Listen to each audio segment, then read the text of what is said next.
Good morning, everyone. Patrick Franklin here. I will just talk you through assessment 1 as a pre-record. So when I see you on Thursday morning in week 1, if any of you have any questions about it, just ask me there. What don't you understand? But I just will talk through the whole thing here. Seeing through section is the broad name of it. I always like to give all my assignments a sort of subtitle, and I do like the honour country wording. I've taken it from a Victorian Indigenous clothing group called Clothing the Gaps, and I asked them if I could use it, and they were very thrilled that I did. They honour country. So this first assessment subtitle is On Country, and we explore that through assessment 2 and 3 a little bit more. So seeing through section, it's issued this week. It's due in week 3 on Friday the 1st of March at 8 p.m. by digital upload of the hand-drawn and scanned work.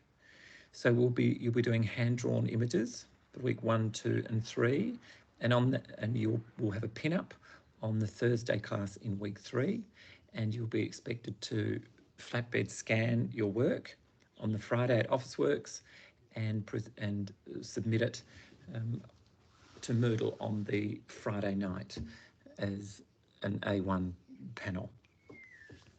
It's worth 25%. What I'm going to talk you through is version 1. It's pretty much how it will stay. I haven't added the matrix to this. I will do that within this week. But this should be quite clear. So in this assessment activity, you'll analyse diverse landform types and planting structures in response to the project brief.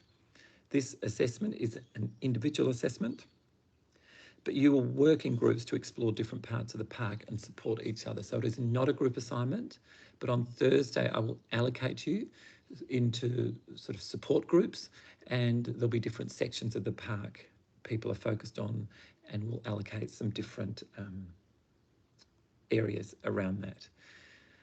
Seeing through sections at multiple scales and styles is one way to analyse and convey meaning about any site.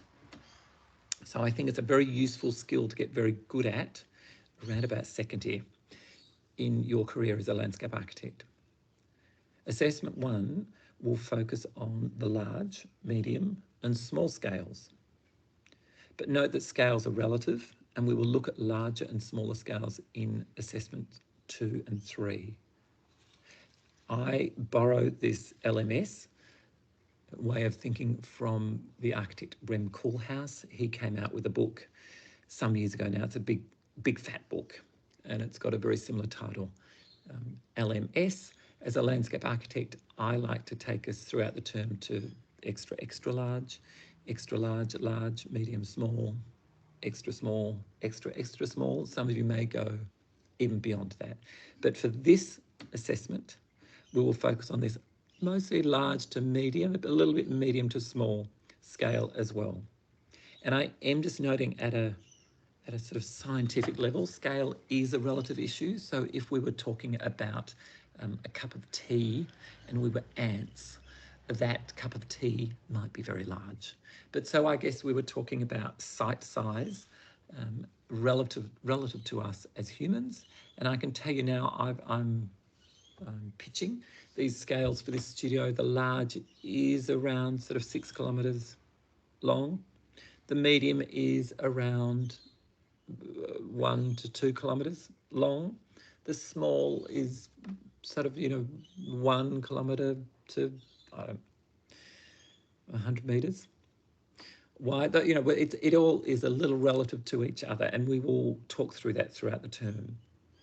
But definitely thinking multiple scales throughout the term is the thing for us in this studio. Sections literally and metaphorically allow us to convey information and connections from the grand to the particular, which is a very nice expression. But so, from the broad right down to the very specific. You could almost say from the national to the regional to the local, but I'm going to use the expression from the grand to the particular.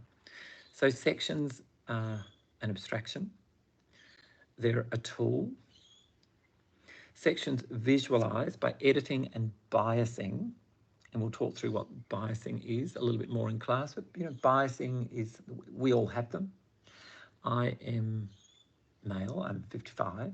I'm of a particular era. I grew up in Perth in Western Australia near the coast. I did my master's on the sort of visual biases I have around that, and I think it's, as a designer in the public realm, it's very good for us all to begin a self-awareness, self-understanding of our own biases, what we bring to the table as designers, and you have to always be pulling that apart, questioning it, not just relying on it. But for this purpose, sections visualise by biasing. We're going to say, focus on this or focus on that. Three-dimensional space into two-dimensional representation. And they help us as designers to analyse and design.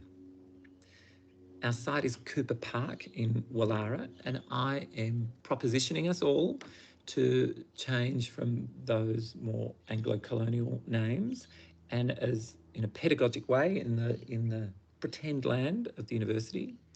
And I don't have permission to do this, so I'm just putting it to us in a pedagogic, theoretical way, that we may call it Wallara Yarang, which is a decent way of translating the local language from my research, which I'll reference through Moodle. But Yarang is a local Cadigal word for valley, and Wallara, spelt in that way, is more like the phonetic spelling of it that was originally used in about 1830. So Wallara Yarang and its edges is our site. So through the studio, we're less focused on the park itself and more on the edges. And you'll see as we talk through studio. And it comes from continuing conversations with Wallara Council, who are updating the Cooper Park Plan of Management. Cooper Park are very careful about student work. They love it, they support it, they're careful with their community. I'm very particularly not saying we're in partnership with them. This is student work and we are just in a conversation with them. They're not formally supporting us, but they are happy to have your work exhibited in the council chambers after semester finishes. They did that last year with us, which is terrific. But they're they have their antenna up to community pushback. So I just, have to speak plainly about that. Plants and topography are the studio elements of focus. They are a main pedagogic aim throughout this term, to be teaching you to have more awareness, more skills around plants and topography. Sections are our analytical and design tool. The thematic focus of the studio is connection and representation, and we will build on this throughout the term. So in assessment 1, the scope of work, we'll be using section elevations. Sometimes you can call them transects. Transects are a little different. We might be doing a little bit of transects. Transects usually aren't in such a straight line, and we'll talk about this on Thursday, and they can have sort of more depth to them, and that's okay. So if you hear me use these terms a little interchangeably sometimes, I probably will, and I slip around them. So using section elevations, we will investigate by auditing, observing, research, by suggestion, by design. We'll investigate the park via 3 allocated edge and near edge sites. We will explore this is a Paul Irish beautifully worded phrase. Paul Irish is a UNSW academic and writer with a terrific book that is in Leganto, hidden in plain view. We will explore the Aboriginal logic of connection through movement. So don't get too stumbled on that phrase. I just enjoy the poetics of it, but This idea of connection and thinking sort of beyond our site a bit, but within our site all at the same time and multiple scales. This will be a way of thinking I hope we all can grapple with and get used to as landscape architects. It is a skill, it's a learnt way of thinking, and you are going to get very good at it over the term, and you'll get confused by it at times, and we will talk through it, etc. We'll explore the Aboriginal logic of connection through movement by considering things like water flow, pollinator movements, walkers, fauna and plant communities. Other things will probably come up as well. Topographically, the site types cover three main forms. The crest, and those sites will be the Cooper Park Amphitheatre and Bellevue Park, which sits just to the east of Cooper Park. Ridge sites, Fig Lane Park, which sits to the south, just to the south, adjacent to Cooper Park / Wallara Yurang, and Harbourview Park, which is a couple of streets and about a block at the moment disconnected from the park. It's a very interesting ridge park though. And the third type is the gully. And the two sites are the lowest on the lower Cooper Park, which is part of Cooper Park, and adjacent to it is the Loft playing fields. And we will talk through more on this on Thursday. The process will be in assessment 1. Week 1 will focus on drawing different scales and styles of sections. We will transfer these techniques over to the Cooper Park site in week 2, where you'll explore the power of documenting on site and the logic of connection through movement. Sections must retain an accuracy of topography and site observations whilst being suggestive of what we do not know for sure. For example, what occurs under the ground. You'll see I get quite adamant about the need, and everyone always sort of forgets at the beginning, we didn't put it in, and I will keep pushing you to be putting in the subterranean world as much as you can what happens under the ground. Is there a rock shelf? We don't know. Well, might there be from what we know? What is the soil type? What is the soil microbial type? We might go into that more in assessment 2 when we move down to that smaller scale. But this idea of being suggestive of what we don't know for sure is something we will explore, as well as what we have more sort of accuracy about. Sections must show what I call fundamental assets and abiding events. We will discuss this in class. These are terms I used in my own master's work about 20 years ago, and I've really enjoyed teaching with them. I've done lots of teaching since 1998. I had a breakaway from it from about 2008, 2020, but I'm well and truly back in my teaching straps. And fundamental assets and abiding events are a way of thinking as a landscape architect that I like to share. And we will all explore that together. We will begin exploring that on Thursday. And sections must show these suggested connections as well. Between week 1 and week 2, it's essential you make time to read through the Moodle resource documents and gain knowledge of the site. There is a lot there, and you don't need to read all of it just at this stage. Mike Harris ran a studio in Cooper Park about 5 years ago, and he threw me all sorts of things there, and they're all just in one folder called something like lots of information, and there's site photos and different histories, and there's more updated links through Wallara Council, and there's heritage studies. The heritage study is excellent, highly recommended in this initial week and week 2. In week 3 studio, but just to finish that, but just try and have a glance over the next few days before class starts, just to get a sense of what's there. You don't have to read all through it all at the moment. But get on with it if you can. Some of it's really interesting. I find it very fascinating. In the week 3 studio, we'll have an informal pin-up of work and discuss ways to improve before the Friday night submission. So there is no graded presentation component of this assessment 1. Assessment 1 deals with course learning outcomes number 1 and 4, identify, interpret and manipulate landform and planting elements in response to a brief and as a means to affect positive design outcomes. You won't be doing so much manipulation of landform in assessment 1, but definitely identifying and interpreting. CLO 4, engage confidently with sketching, modelling and dialogue as a means of developing and testing design, etc.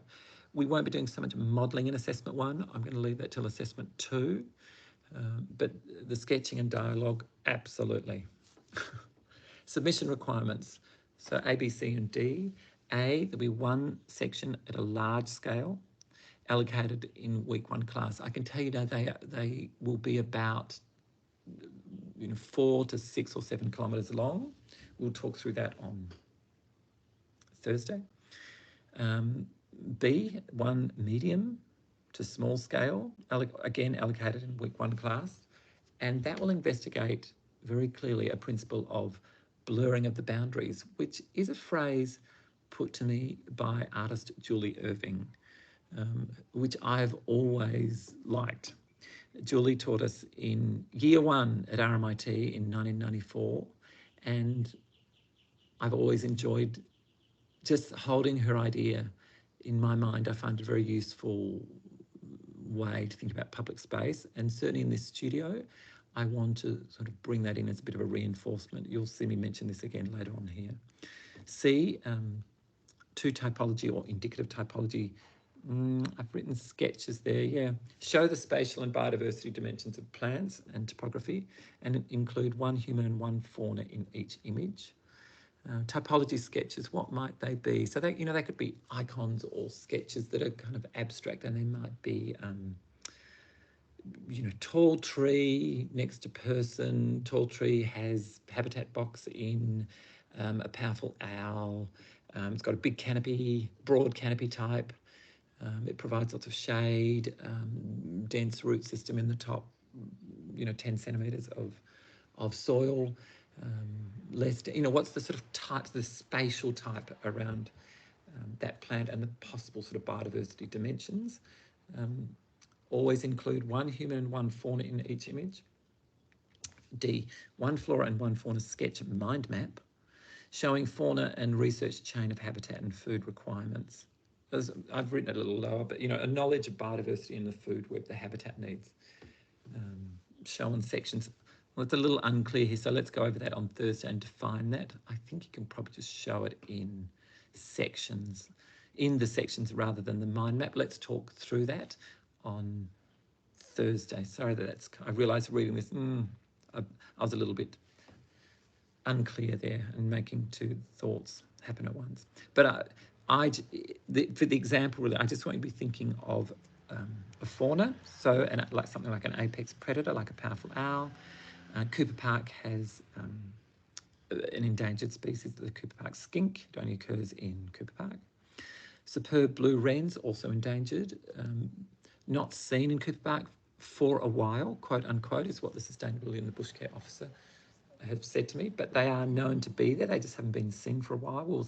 We will look for where and encourage them to be there over this term. Phasmids, which are beautiful, amazing stick insects, and there's all sorts of creatures there, but you might end up choosing some to be showing in these food webs. The sunshine wattle is an endangered acacia species, also found only there at Cooper Park. I think there's a Hakea species at Nielsen Park. There were only 4 or 5 of them. The sunshine wattle is there at Cooper Park, so it's something for us all to be very aware of. A plant like lantana, which is very much a mysterious invasive weed, but does provide excellent superb blue wren habitat on site, and there is no way that I don't think that Willara Council, this is Sustainability Project Officer, would want any of that removed. So we'll see that on site, and welcome to the complexities of dealing in the reality of public space. You might look at tall woodland. Anyway, we'll discuss this in class. Assessment criteria. You must include the following: the large section, annotated scale, style reference, showing systems and connections. The medium to small section, same. A small location plan with each section, like this is where it is, this is what it covers. And knowledge of biodiversity and food web habitat needs. And here I've said shown on sections. I think that's probably the best way to do that. Let's talk about that in class. Accurate identification of planting elements. So we'll be working on that over the term, building a knowledge. In week 1, we will be visiting the Randwick Council nursery in the last hour. So we will begin that identification of plants ourselves. Please fill in the form that I will put on Moodle, and that needs to be done ASAP in the next 48 hours, because I need to have you all approved to get you out of class for Thursday at midday. Class finishes at 1. I'd like to get out of our classroom by about 11:45 midday on Thursday. Effective textual and graphic documentation needs to be well laid out. Referenced influence of given graphic style. I'll talk about it a bit more in a minute. Fundamental assets and abiding events shown and considered, and originality of work. Resources and supplies. In week 1, particularly, you need to bring grid and trace and plain paper, A4, measuring tape or tapes, a range of pencil weights, important, printed A4 plan or paper to draw the plan on a clipboard, more necessary in week 2 than week 1. Let's talk about that in week 1. Phone camera, definitely need for week 1, something to take a photo. I think everyone will have phones. And a notebook to record information in the field, and also to take lecture notes. But we will have some outdoor exercises just outside the class on Thursday this week in week 1. Recommended texts and styles. The Benson and How the Taken for Granted is an excellent book. There's only a few pages, like 2 or 3 actually, that cover our site. That'll be on Leganto. I'll try and get it there before class. The Paul Irish book also I'll get on Leganto. Again, there's only a few pages in there, but it's just so excellent. The field guide to native plants might be useful to have a look over. Same with the Sydney Royal Botanic Gardens, useful to look over in the next few weeks. The styles, I just put them here, recommended styles. I'll have images of this in the lecture on Thursday. You'll see Julie Irving's work. You'll see sections by landscape architect Melbourne, Kath Stutterheim, former UNSW landscape student Marcel de Roos, former UTS and National Prize winner student Chloe Walsh, former UNSW master students Naomi Chan, Hong Kong, Singaporean Australian artist Anna Simran, who has a beautiful work at the Museum of Contemporary Art at the moment, and I highly recommend you all going to see it if you can. And eco-dyeing techniques, which I will talk through and put a link up on the Moodle. And I'll talk through it on Thursday. I haven't put a matrix to this yet. That's all I'm going to say here and now on the pre-record. Really looking forward to seeing you on Thursday. Bye for now.